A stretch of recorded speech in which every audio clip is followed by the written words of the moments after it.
Hi hello friend, Jaya cooking and vlogs ಚಾನಲ್ಗೆ ಸ್ವಾಗತ. ನಾನು ಈ ವಿಡಿಯೋದಲ್ಲಿ ಮನೆಯಲ್ಲೇ ರಸಂ ಪೌಡರ್ ಹೇಗೆ ಮಾಡೋದು, ಆ ರಸಂ ಪೌಡರಿಂದ ರಸಂ ಹೇಗೆ ಮಾಡೋದು ಅನ್ನೋದನ್ನು ತೋರಿಸ್ಕೊಡ್ತಾ ಇದ್ದೀನಿ.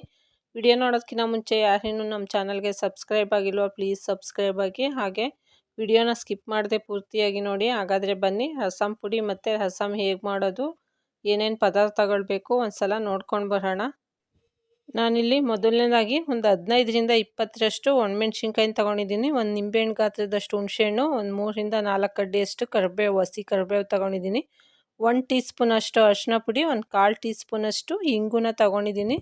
ಸ್ಟವ್ ಮೇಲೆ ಒಂದು ಪ್ಯಾನ್ ಇಟ್ಟಿದ್ದೀನಿ. ಅದಕ್ಕೆ 1 ಗ್ಲಾಸಷ್ಟು ತೊಗರಿಬೇಳೆನ ತೊಗೊಂಡಿದ್ದೀನಿ. ಒಂದು ಚಿಕ್ಕ ಗ್ಲಾಸಲ್ಲಿ ಅಳತೆನ ತೊಗೊಂಡಿದ್ದೀನಿ. ಈಗ ಇದನ್ನು ಮೀಡಿಯಮ್ ಫ್ಲೇಮಲ್ಲಿ ಹುರ್ಕೊಳ್ಬೇಕು. ಸ್ವಲ್ಪ ಕಲರ್ ಚೇಂಜ್ ಆಗಿ ಘಮ ಬರಬೇಕು, ಅಲ್ಲಿವರೆಗೂ ಹುರ್ಕೊಳ್ತಾ ಇದ್ದೀನಿ. ಮೀಡಿಯಮ್ ಫ್ಲೇಮಲ್ಲಿ 2 ನಿಮಿಷಗಳ ಕಾಲ ಹುರ್ಕೊಂಡಿದ್ದೀನಿ. ಚೆನ್ನಾಗಿ ಸ್ವಲ್ಪ ಕಲರ್ ಚೇಂಜ್ ಆಗಿದೆ. ಈಗ ಇದನ್ನು ನಾನು ಒಂದು ಪ್ಲೇಟ್ಗೆ ಹಾಕಿ ತಣ್ಣಗಾಗೋದಕ್ಕೆ ಬಿಡ್ತಾ ಇದ್ದೀನಿ. ಈಗ ಅದೇ ಪ್ಯಾನ್ಗೆ ನಾನು ತೊಗರಿಬೇಳೆ ತೊಗೊಂಡಿದ್ನಲ್ಲ, ಅದೇ ಗ್ಲಾಸ್ ಅಳತೆನಲ್ಲಿ 3 ಗ್ಲಾಸಷ್ಟು ಧನಿಯಾ ಬೀಜನ ತೊಗೊಂಡಿದ್ದೀನಿ. ಅದೇ ಗ್ಲಾಸ್ ಅಳತೆನಲ್ಲಿ 1 ಗ್ಲಾಸಷ್ಟು ಜೀರಿಗೆನ ಹಾಕ್ಕೊಳ್ತಾ ಇದ್ದೀನಿ. ಮತ್ತು ಅದೇ ಗ್ಲಾಸಲ್ಲಿ 1 ಗ್ಲಾಸು ಕಾಳು ಮೆಣಸನ್ನ ತೊಗೊಂಡಿದ್ದೀನಿ. ಒಂದು 1/4 ಗ್ಲಾಸಷ್ಟು ಮೆಂತ್ಯನ ತೊಗೊಂಡಿದ್ದೀನಿ. ಮೆಂತ್ಯ ಕಹಿ ಜಾಸ್ತಿ, ಅದಕ್ಕೋಸ್ಕರ ಅದನ್ನು 1/4 ಗ್ಲಾಸಷ್ಟು ತೊಗೊಂಡಿದ್ದೀನಿ. ಸ್ವಲ್ಪ ಕಡಿಮೆನೇ ತೊಗೋಬೇಕು. ಈಗ ಅಷ್ಟನ್ನು ಹಾಕ್ಕೊಂಡು ನಾನಿಲ್ಲಿ ಮೀಡಿಯಮ್ ಫ್ಲೇಮಲ್ಲಿ ಇದು ಕಲರ್ ಚೇಂಜ್ ಆಗೋವರೆಗೂ, ಘಮ ಬರೋವರೆಗೂ ಹುರ್ಕೊಳ್ಬೇಕು. ಇಲ್ಲಿ ನೋಡ್ತಾ ಇರ್ಬೋದು ಎಷ್ಟು ಕಲರ್ ಚೇಂಜ್ ಆಗಿದೆ ಮತ್ತು ಘಮ ಕೂಡ ಬರ್ತಾ ಇದೆ. ಇದನ್ನು ಸಹ ನಾನು ತೊಗರಿಬೇಳೆ ಹಾಕ್ಕೊಂಡಿದ್ನಲ್ಲ, ಅದೇ ಪ್ಲೇಟ್ಗೆ ಹಾಕ್ಕೊಂಡು ತಣ್ಣಗಾಗೋದಕ್ಕೆ ಬಿಡ್ತಾ ಇದ್ದೀನಿ. ಈಗ ಅದೇ ಪ್ಯಾನ್ಗೆ ಸ್ವಲ್ಪ ತುಪ್ಪನ ಹಾಕ್ಕೊಂಡಿದ್ದೀನಿ. ತುಪ್ಪದ ಬದಲಾಗಿ ಎಣ್ಣೆನೂ ಸಹ ಹಾಕ್ಕೊಬೋದು. ಒಂದು 1/4 ಟೀ ಸ್ಪೂನಷ್ಟು ಹಾಕ್ಕೊಂಡಿದ್ದೀನಿ. ಈಗ ಅದಕ್ಕೆ ತೊಗೊಂಡಿರೋಂಥ ಒಣಮೆಣ್ಸಿನ್ಕಾಯಿ, ಕರಿಬೇವಿನ ಸೊಪ್ಪು ಮತ್ತು ಹುಣಸೆಹಣ್ಣನ್ನು ಹಾಕ್ಕೊಂಡು ಸ್ವಲ್ಪ ಬಿಸಿ ಮಾಡ್ಕೊಳ್ತಾ ಇದ್ದೀನಿ. ಇದನ್ನು ನಾನು ಲೋ ಫ್ಲೇಮಲ್ಲಿಟ್ಟು ಬಿಸಿ ಮಾಡ್ಕೊಳ್ತಾ ಇದ್ದೀನಿ. ಕಸಿ ಕರಿಬೇವಿನ ಸೊಪ್ಪಾಗಿರೋದ್ರಿಂದ ಅದು ಗರಿ ಗರಿಯಾಗಿ ಆಗಬೇಕು, ಮತ್ತು ಹುಣಸೆಹಣ್ಣು ಹಾಕಿರೋದ್ರಿಂದ ಅದು ಕಚ್ಕೊಬಾರ್ದು. ಅದಕ್ಕೋಸ್ಕರ ಲೋ ಫ್ಲೇಮಲ್ಲಿ ಇಟ್ಕೊಂಡು ಬಿಸಿ ಮಾಡಿಕೊಂಡು ನಾನು ಮುಂಚೆ ಹಾಕ್ಕೊಂಡಿದ್ನಲ್ಲ ಧನಿಯಾ ಬೇಳೆ, ಅದೇ ಪ್ಲೇಟ್ಗೆ ಹಾಕ್ಕೊಂಡು ಚೆನ್ನಾಗಿ ಮಿಕ್ಸ್ ಮಾಡ್ಕೊಳ್ತಾ ಇದ್ದೀನಿ.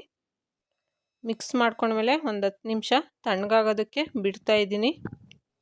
10 ನಿಮಿಷ ಆಗಿದೆ, ತಣ್ಣಗಾಗಿದೆ. ಈಗ ಇದನ್ನು ನಾನು ಸ್ವಲ್ಪನೇ ಮಿಕ್ಸಿ ಜಾರ್ಗೆ ಹಾಕ್ಕೊಳ್ತಾ ಇದ್ದೀನಿ. ಹಾಗೆಯೇ ತಗೊಂಡಿರೋಂಥ ಅರಿಶಿನ ಪುಡಿ ಮತ್ತು ಇಂಗು ಪೌಡ್ರನ್ನೂ ಸಹ ಸೇರಿಸ್ಕೊಳ್ತಾ ಇದ್ದೀನಿ. ಸೇರಿಸ್ಕೊಂಡ್ಮೇಲೆ ಇದನ್ನು ಪೌಡ್ರು ಮಾಡ್ಕೊಳ್ಬೇಕು. ಆದಷ್ಟು ಎಷ್ಟು ನೈಸಾಗುತ್ತೋ ಅಷ್ಟು ನೈಸಾಗೆ ಪೌಡ್ರನ್ನ ಮಾಡ್ಕೊಳ್ಬೇಕಾಗುತ್ತೆ. ಇದಕ್ಕೆ ನೀರನ್ನು ಹಾಕೋಕ್ಕೆ ಹೋಗ್ಬಾರ್ದು. ನೀರು ಹಾಕ್ತಿರನೇ ಪೌಡ್ರನ್ನ ಮಾಡ್ಕೋಬೇಕು. ನೋಡಿ, ಈ ರೀತಿಯಾಗಿ ಪೌಡ್ರನ್ನ ಮಾಡ್ಕೊಂಡಿದ್ದೀನಿ. ಇದನ್ನು ನಾನು ಒಂದು ಪಾತ್ರೆಗೆ ಹಾಕಿ ಇಟ್ಕೊಳ್ತಾ ಇದ್ದೀನಿ. ಎಲ್ಲವನ್ನು ಇದೇ ರೀತಿ ಪೌಡ್ರ್ ಮಾಡ್ಕೊಂಡಿದ್ದೀನಿ. ಮತ್ತು ಈ ಪೌಡ್ರಿಂದ ರಸಂ ಹೇಗೆ ಮಾಡೋದು ಅಂತ ನೋಡೋಣ. ಪ್ಯಾನ್ಗೆ 1 ಸ್ಪೂನಷ್ಟು ಆಯಿಲ್ ಹಾಕ್ಕೊಂಡಿದ್ದೀನಿ. ಆಯಿಲ್ ಬಿಸಿ ಆದಮೇಲೆ ಸಾಸಿವೆ ಹಾಕ್ಕೊಳ್ತಾ ಇದ್ದೀನಿ. ಸಾಸಿವೆ ಸಿಡಿದ್ಮೇಲೆ ಕರಿಬೇವಿನ ಸೊಪ್ಪನ್ನ ಹಾಕ್ಕೊಳ್ತಾ ಇದ್ದೀನಿ. ಹಾಗೆಯೇ ಒಂದು 4 ಟೊಮೊಟೊನ, ಹಸಿ ಟೊಮೊಟೊನ ರುಬ್ಕೊಂಡಿದ್ದೀನಿ. ಮಿಕ್ಸಿನಲ್ಲಿ ರುಬ್ಕೊಂಡಿರೋಂಥ ಟೊಮೊಟೊ ಪ್ಯೂರಿನ ಹಾಕ್ಕೊಳ್ತಾ ಇದ್ದೀನಿ. ಹಾಕಬೇಕಾದ್ರೆ ಸ್ಟವ್ ಸ್ವಲ್ಪ ಮೀಡಿಯಮ್ ಫ್ಲೇಮಲ್ಲಿ ಇಟ್ಟು ಹಾಕಿ ಈ ಥರ ತಿರುಗಿಸ್ಕೊಳ್ತಾ ಇದ್ದೀನಿ. ಟೊಮೊಟೊ ಹಸಿ ವಾಸನೆ ಹೋಗೋವರೆಗೂ, ಒಂದು ಕುದಿ ಬರೋವರೆಗೂ ಇದೇ ರೀತಿಯಾಗಿ ತಿರುಗಿಸ್ಕೊಳ್ತಾ ಇರಬೇಕು.